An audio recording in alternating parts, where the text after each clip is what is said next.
Сайн байцгаана уу? Энэ өдрийн мэндийг хүргэе.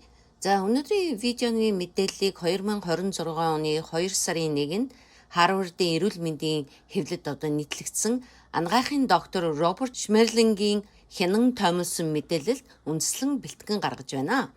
За та гидсээ зөвхөн хоол шингээдэг эргэтэн гэж боддгоо. За үнэндээ гидс бол таны биеийн хамгийн чухал төвүүдийн нэг. За гидс сайн байвал хоол шингээлт, дархлаа, сэтгэл санаа, энерги, за бүр нойр хүртэл илүү дээр болдог байна. Харин гидсний тэнцвэр алдагдах юм бол гидс дүүрэх, за өтгөн хатах, суулгах, ядрах, за арьс асуудалтай болох, за сэтгэл санаа дутуургүй болох зэрэг олон зүйл мэдрэгдэж болох юм байна. За тэгвэл өнөөдөр гидсний эрүүл мэндээ сайжруулах 5 маш энгийн аргыг ярьцгаая. За эдгээр нь үнэтэй нэмэлт бүтээгдэхүүн биш, өдөр тутмын амьдралдаа баг багаар хийж болох зүйлс юм аа. За нэгдүгээр эслэгээ нэмээрэй.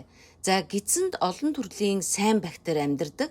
За тэднийг тэжээдэг гол хоол бол эслэг. За эслэг ихтэй хоол идэхээр гидсний сайн бактериуд идэвхтэй болж хоол боловсрол сайжирч, за өтгөн хатах эрсдэл багасдаг байна.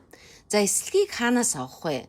За буурцаг, овёс, бүхэл үрийн талах, бор будаа, авокадо, самар, үр, жимс, навчит ногоо, амтад төмс зэрэг хоолнууд маш сайн юм байна. За гэхдээ нэг өдөр гэнэт маш их эслэг идээд ихтвэл за гидс дүүрч магадгүй те. За тиймээс аажмаар нэмээрэй. За тухайлбал өглөө овёс идэх, за өдрийн хоолндоо ногоо нэмэх, за оройн хоолндоо буурцаг эсвэл салаад оруулах гэх мэт жижиг алхмаас эхэлж болно. За хоёрдугаарт усаа сайн уугаарай. За ус бол гидсний хамгийн энгийн боловч хамгийн чухал туслагч. Ус хангалттай уухгүй бол өтгөн хатах, за гидс хүнд ойргох, за хоол боловсруулалт удаашрах магадлалтай. За ус нь хоолыг зөөлөн хөдөлгөж, за шим тэжээлийг бид шингээхэд тусалдаг байна. За бас хоол боловсруулах замыг хамгаалдаг салс бүрхэвчийг дэмждэг байна. За гэхдээ зөвхөн цэвэр ус гэлтгүй шүл, цай, жимс ногооноос ч гэсэн шингэн авч болдог. Гэсэн ч одоо өдөржингөө кофе, чихэртэй ундаа уугаад за би шингэнээ авч байна гэж бодож болохгүй. За боломжтой болох юм бол за цэвэр усаа тогтмол ууж хэвшээрэй. За өглөө босоод нэг аяга бүлээн ус уух нь маш энгийн боловч сайн эхлэл юм. За 3-дугаарт стрессээ удирдаарай. За та анзаарч байсан уу? Сандарсан үед гидс бацлах, дотор муу харах, за гинэт нойл орох гэд байдаг. За эсвэл одоо хоол шингэхгүй байх үе гардаг те. За энэ бол гидс болон тархи хоорондоо маш хүчтэй холбоотой байдагтай холбоотой. За стресс ихсэхээр биднээс адреналин, кортизол зэрэг даавар ялгарч, за гидсний хөдөлгөөн өөрчлөгддөг байна. За тиймээс гидсний эрүүл мэндийг сайжруулахын тулд зөвхөн хоолндоо анхаарах биш, сэтгэл санаагаач тайвшруулах хэрэгтэй юм байна.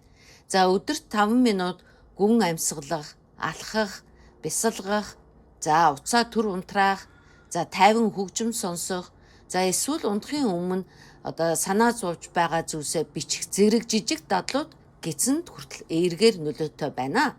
За 4-дугаарт нойроо сайн авах. За нойр дутуу байх нь зөвхөн ядаргаа үүсгэдэггүй. Энэ нь одоо гидсний бичил битний тэнцвэрт ч нөлөөлдөг юм байна. За сайн унтаж амрах үед бие нөхөн төлжиж, даавар тэнцвэржиж, за хоол боловсруулах систем илүү тайван ажилладаг байна. За харин байнга оройтож унтах, шүн дунд хооллох, за уцаа удаан оролдох зэрэг нь гидсэнд ачаалал өгч болцсохгүй юм байна. За тиймээс унтах цагийн хуваараа аль болох тогтмол байвал зүгээр гэсэн байна. За унтахаас 1 цагийн өмнө дэлгэцээ багасгах, за хүнд хоол идэхгүй байгаарай гэжээ. За гидс тайван байвал нойр сайжирна, нойр сайн байвал гидс илүү сайн ажилладаг байна. За 5-дугаарт хөдөлгөөнтэй байх. За дасгал хөдөлгөөн бол гидсний эрүүл мэндэд маш сайн нөлөөтэй. За заавал фитнест олон цаг хичээллэх албагүй. За алхах, сунгалт хийх, дугуй унах, бүжиглэх, за гэрээ цэвэрлэгч хөдөлгөөнд ордог байна. За хөдөлгөөн нь гидсний үйл ажиллагааг идэвхжүүлж, за өтгөн хаталтыг багасгаж, за сайн бактерийг дэмжихэд тусалдаг байна. За хэрэв та одоо хөдөлгөөн багтаа болвол шууд хүнд дасгал хийх хэрэггүй. За өдөртөө 10 минут алхахаас эхлэх хэрэгтэй. За тэгээд дараа нь 20 минут, 30 минут болгоод нэмээд үзээрэй. За эдгээрийг нэг дор төгс хийх гэж өөрийгөө шахах хэрэггүй. Харин өнөөдрөөс эхлээд нэг жижиг өөрчлөлт хий. За жишээ нь өнөөдөр нэг аяг ус нэмж уух. За хоолндоо ногоо нэмэх. За эсвэл 10 минут алхах гэх мэт. За жижиг дадал өдөр бүр татвагдах юм бол таны гэдэс төдийгүй таны бүх бие талархах болно. За энэ бичлэг нь зөвхөн мэдээллийн зорилготой хэрв танд удаан үргэлжилсэн өвдөлт, суулгал, за өгтгөн хаталт, цус гарах, за огцом турах зэрэг шин тэмдэг байгаа бол та эмчтэй үзүүлээрэй. За энэ мэдээлэл хэрэгтэй санагдсан бол та манай видеод лайк дарж сувгийг минь дагаарай. За дараагийн бичлэг хүртэл баяртай анхаарал тавьсан баярлалаа.